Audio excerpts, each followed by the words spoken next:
Poštovani ministre, odnosi između naše dve zemlje su karakterisani,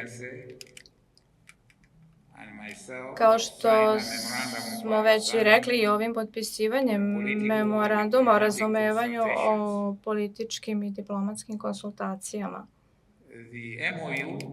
Ovaj memorandum će omogućiti jedan mehanizam koji će nadalje osnažiti našu bilateralnu saradnju,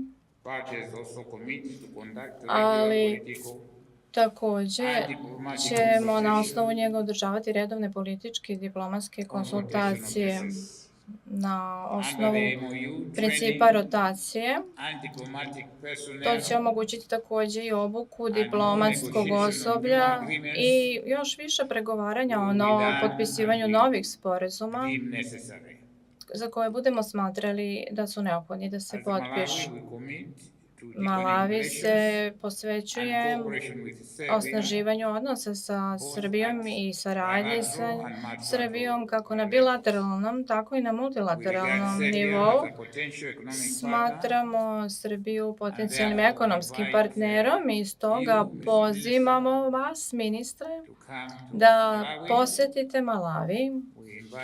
Mi pozivamo takođe i biznismene i poslovne ljude da dođu u Malawi i da tamo posluju u situaciji win-win. Imamo tamo rudne resurse koji se mogu koristiti.